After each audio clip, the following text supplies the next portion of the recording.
बिस्मिल्लाहिर्रहमानिर्रहीम। अस्सलामुअलैकुम नाजरीन कराम, नई वीडियो में आपको खुश आमदीद कहते हैं।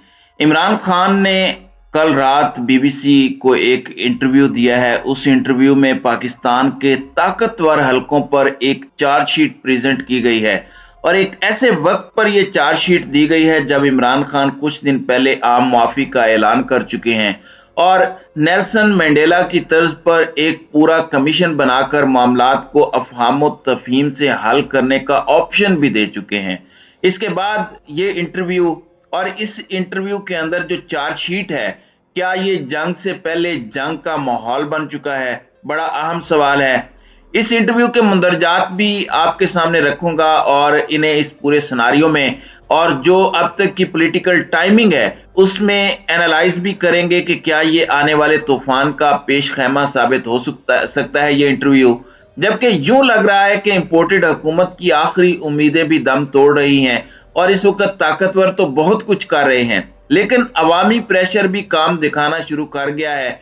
कुछ बड़ी डेवलपमेंट्स हैं और शहबाज गिल केस में हुकूमत ने अपने हथियार भी डाल दिए हैं, तो इमरान खान के लिए ये भी एक बड़ी इंपॉर्टेंट खबर के तौर पर सामने आएगी।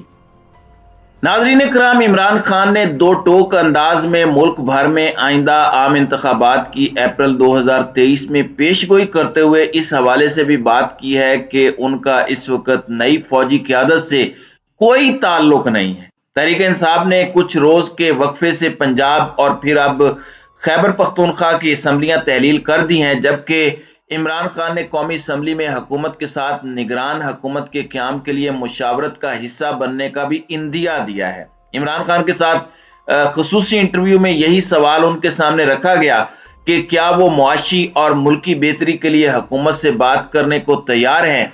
तो इस पर इमरान खान ने कहा कि आज तक कौन सा सियासी रहनुमा आया है जो अपनी हुकूमत गिरा देता है, जो कि 70% पाकिस्तान है। यह हुकूमत ऑक्शन के जरिए आई है, इलेक्शन के जरिए नहीं। उन्होंने इल्जाम लगाया कि वजीर आजम शहबाज शरीफ की हुकूमत हॉर्स ट्रेडिंग के जरिए आई है, जिसने 20-25 करोड़ रुपए देकर लोगों को खरीदा। जनरल बाजवा ने इनकी मदद की उन्हें हमारे ऊपर बिठाने के लिए। उन्होंने 1100 अरब रुपए की करप्शन केसेस खत्म करवाए, हमारी मईशत का बेड़ा गर्क करके रख दिया। कभी मुल्क के मुआशी हालात वो नहीं थे जो आज हैं। इमरान खान ने कहा कि इसका एक ही हल है, साफ और शफाफ इंतखाबात। जब तक पाकिस्तान में इलेक्शन नहीं होते, ना अंदर से कोई सरमायाकार कारोबारी शख्सियत उन पर एतमाद रखता है, ना बाहर से कोई उन पर एतमाद रखता है। हम एक ऐसे दलदल में डूबते जा रहे हैं। श्रीलंका जैसी सूरत हाल से बचाने के लिए हल एक ही है, फ्री एंड फेयर इलेक्शन। इस वजह से हमने अपनी दो हुकूमतें गिराई हैं। मुल्क में बाद सियासी तजियाकारों का ख्याल है कि तहरीक इंसाफ अगस्त में आम इंतखाबात चाहती है, तो हुकूमती वज़रा ने बारहा ये ऐलान किया है कि हुकूमती के कौमी असम्बली अपनी मुद्दत पूरी करेगी और नए आम इंतखाबात अक्टूबर में होंगे। तो हुकूमत को दबाव में लाने की क्या वजह है? इस पर इमरान खान ने कहा कि फर्क ये है कि इन्हें यानी मौजूदा हुकूमत ने कानून की बालादस्ती की धज्जियां उड़ा दी हैं, यानी अपने आप को कानून के ऊपर कर दिया है, सारी चोरी माफ करवा दी है। ये वो केसेस थे जो इनके अपने अदवार में बने हुए थे। शहबाज, नवाज, जरदारी, मरियम, ये सब बच गए हैं। इन पर सारे केसेस खत्म हो गए हैं। ये जितनी देर और चाहेंगे, इनका मकसद अपने केसेस खत्म करना है। इमरान खान ने कहा कि इस वक्त 2 महीने भी बहुत दूर लग रहे हैं। आपने अगस्त कहा, मगर मैं तो अभी की बात कर रहा हूं। हमें यह खतरा है कि जिस तरह हमारी मईशत गिर रही है, हमारे 4 अरब डॉलर के जखायर रह गए हैं, बंदरगाह पर 4 अरब की चीजें पड़ी हैं जो उठा नहीं रहे, चीजें महंगी हो रही हैं, बेरोजगारी और फैक्ट्रियां बंद हो रही हैं। वो कहते हैं कि हमें इनके 2 माह और गुजारना मुश्किल लग रहा है। मेरी अपनी पेशगोई है कि जो भी हो जाए, यह हुकूमत अप्रैल में इलेक्शन कराने पर मजबूर हो जाएगी। अप्रैल 2023 में आम इंतखाबात होना काबिल जिक्र इसलिए भी होगा कि ठीक 1 साल पहले इसी माह कौमी असम्बली में इमरान खान के खिलाफ तहरीक अदम एतमाद मंजूर की गई थी और इसकी हुकूमत और उनकी हुकूमत चली गई थी। यानी वो गुज़श्ता 1 سال سے پورے ملک میں قبل از وقت انتخابات کا مطالبہ کر رہے ہیں۔ پھر عمران خان نے کہا کہ اسٹیبلشمنٹ نے پرویز الہی پر پورا زور لگایا کہ وہ نون لیگ کے وزیر اعلیٰ بن جائیں یا وزارت اعلیٰ عمران خان کے کہنے کے باوجود نہ چھوڑیں۔ ہم نے فیصلہ کیا تھا ہم اسمبلیوں کو تحلیل کریں گے، مگر انہوں نے ہم سے وفاداری نبھائی اور ہمیں وفاداری واپس دینی تھی۔ وہ یہ ہے کہ وہ تحریک انصاف میں ضم ہو جائیں گے اور ہماری پارٹی کا حصہ بن جائیں گے۔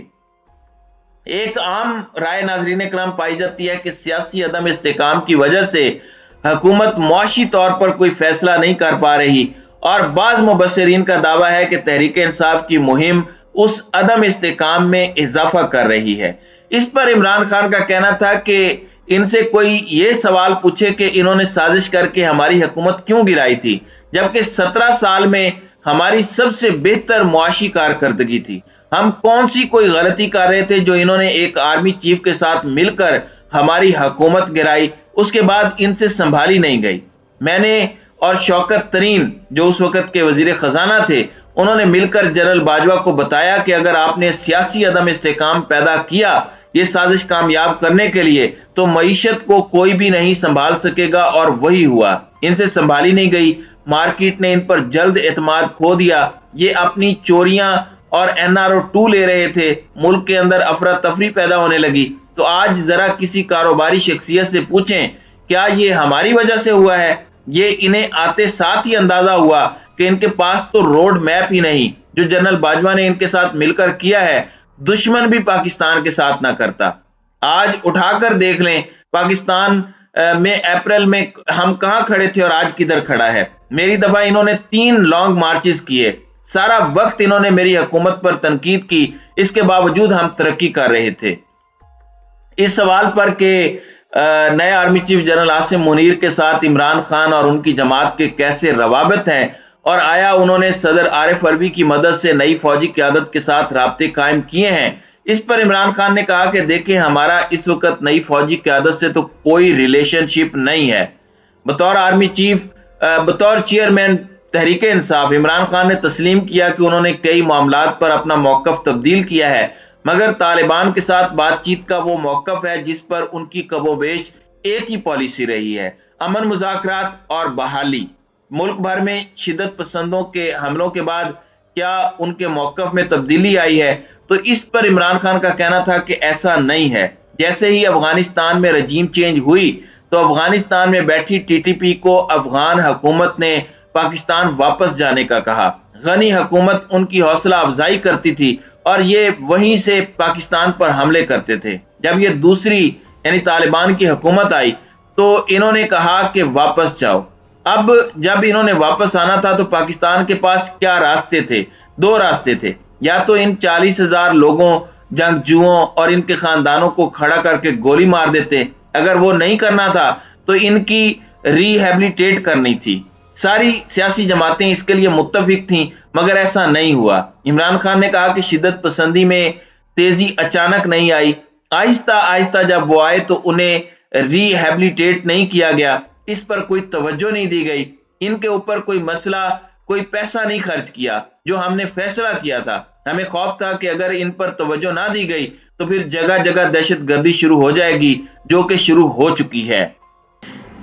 ناظرین کرام، دوسری جانب وفاقی حکومت نے شہباز گل کے حوالے سے اپنے ہتھیار ڈال دیے ہیں اور سپریم کورٹ میں دائر شہباز گل کی ضمانت مسترد کرنے کی درخواست واپس لے لی ہے۔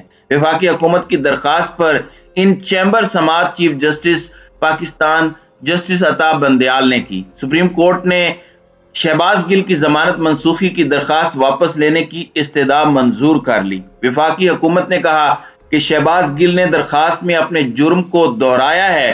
شہباز گل کے خلاف نیا مقدمہ بھی درج کر لیا گیا ہے۔ شہباز گل کی ضمانت منسوخی کے لیے متعلقہ فورم پر درخواست دی جائے گی۔